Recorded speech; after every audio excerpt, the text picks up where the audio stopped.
ഭാരതത്തിൽ ജനിച്ച് ജീവിച്ച് അനുഭവിച്ച് മരിച്ച ഭാരതത്തിൽ കുറച്ചു കാലം ഞാൻ ഉണ്ടായിരുന്നു എന്ന് പറയാവുന്നതിൻ്റെ ഒക്കെ അനുഭവങ്ങൾ സത്യസന്ധമായിട്ട് തന്നെയാണ് അവർ പറയുന്നത്.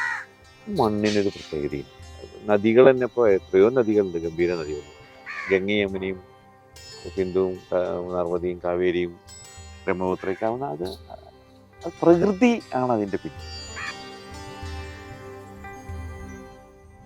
ഗുരുനാഥനായിട്ടാണ് കാണുന്നത്. സ്മരണയിലുണ്ടാവുക എന്ന് പറയുമ്പോൾ നമുക്ക് ഹരിയേട്ടനെയൊക്കെ സംബന്ധിച്ചിടത്തോളം ഈ എഴുത്ത് വായന കാര്യങ്ങൾ ഭൗതികമായിട്ടുള്ള സാധനം. അപ്പോൾ എന്തെങ്കിലും സംശയം ചോദിച്ചാൽ പിന്നെ അതിന് അപ്പം കിട്ടും മറുപടി. അത് ഒരു മറുപടിയല്ല, അതിന് ഇന്ന രീതിയിലുണ്ട്, നീ ചോദിച്ച ഭാഗം ഏതാ നോക്ക്, അതും കൂടി വ്യക്തമാക്ക്, അവിടെ അത് ഇങ്ങനെയാണ് പ്രയോഗിക്കേണ്ടതെന്ന് പറയുന്നത്. എന്ത് രസമായിട്ട് അതിനുള്ള ഉത്തരം തന്നത്. നഷ്ടപ്പെട്ടുല്ലോ എന്ന് വിചാരിച്ച് നിലവിളിക്കണ്ട, എവിടെയും പോണില്ല. അത് അഥവാ നീ എന്തെങ്കിലും എന്നിൽ കണ്ടിരുന്നുവെങ്കിൽ അത് എൻ്റേതുമല്ല. അത് പോകുമ്പോൾ ഇവിടെ പ്രകൃതിക്ക് കൊടുത്തിട്ടു, അത് ഉണ്ട്, അത് ആവശ്യക്കാരനെ അറിഞ്ഞു കൊടുക്കും. സത്യം പറഞ്ഞിട്ടുണ്ടാകുന്ന അപകടം ഫേസ് ചെയ്യാൻ തയ്യാറാവുക. അത് പിന്നെ എനിക്ക് കളവ് പറയേണ്ടി വരുന്ന അതിൻ്റെ ഇൻറ്റൻസിറ്റി ഭയങ്കര അധികമാണ്.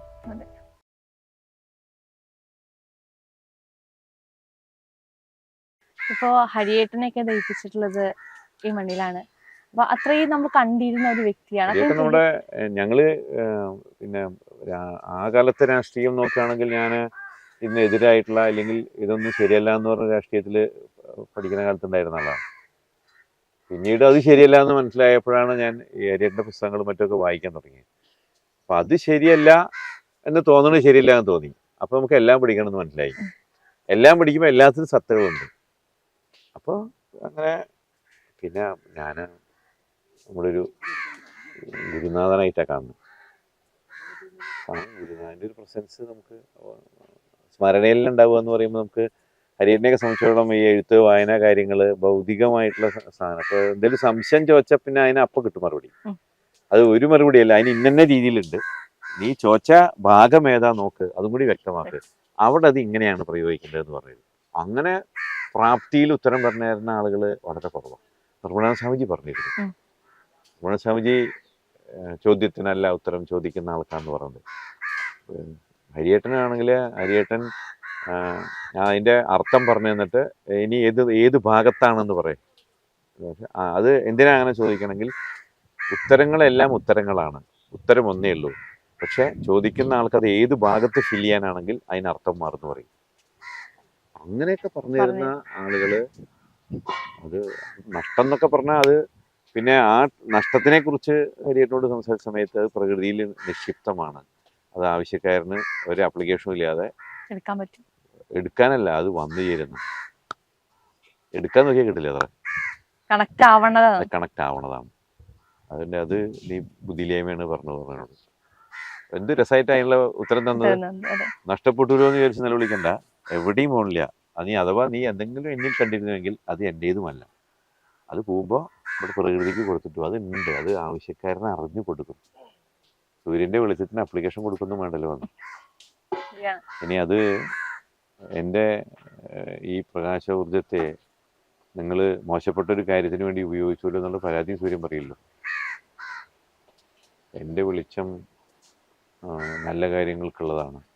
നിങ്ങളതിൽ പിന്നെ പപ്പടം ഉണക്കാടരുത്, കൊണ്ടാട്ടം ഇടരുത്, ഇല്ലെങ്കിൽ മുണ്ടും ഷർട്ടും കോണും ഉണങ്ങാടരുത് എന്ന് പറയില്ല. ഞാൻ നല്ലവനെന്നോ കള്ളനെന്നോ നോക്കാതെ ഇത് തരും, നിങ്ങൾ എടുത്ത് നിങ്ങൾക്ക് ആവശ്യത്തിന് ഉപയോഗിക്കുക. അല്ലേ? സൂര്യൻ ഇന്ന് വരെ എന്തെങ്കിലും ഒരു കാര്യം ക്ലെയിം ചെയ്തിട്ടുണ്ട്? ഇല്ല, അവകാശവാദങ്ങളില്ലാത്ത വ്യക്തിയാണ്. നന്ദികേട് കാണിച്ചു എന്നും പറയില്ല. എൻ്റെ വെളിച്ചെടുത്ത് എൻ്റെ ഊർജ്ജെടുത്ത് ഉപയോഗിച്ചിട്ട് നന്ദികേട്. നമ്മളൊക്കെ ഒരു 100 രൂപ കടം കൊടുത്തിട്ട് പറഞ്ഞ ഡേറ്റിന് തന്നില്ലെങ്കിൽ നമ്മൾ നന്ദിയില്ലാത്തന്നെ പറയും. അപ്പോൾ നമ്മൾ തിരിച്ച് നമ്മുടെ തന്നെ ജീവന്റെ നിലനിൽപ്പായിട്ടുള്ള സൂര്യഗീതത്തിൽ ONV പറയുന്നുണ്ടല്ലോ,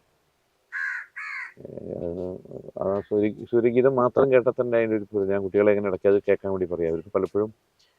അപ്പോൾ ഒരു ക്ലെയിമും ഒരു കാര്യത്തിലും ഇന്ന് വരെ സൂര്യൻ, അല്ലേ, ഒരു മടിയും കൂടാതെ സമയാസമയങ്ങളിൽ ചെയ്യുന്നുണ്ട്. എന്നിട്ടും നമ്മൾ ആരോടും നന്ദി പറയുന്നില്ലല്ലോ.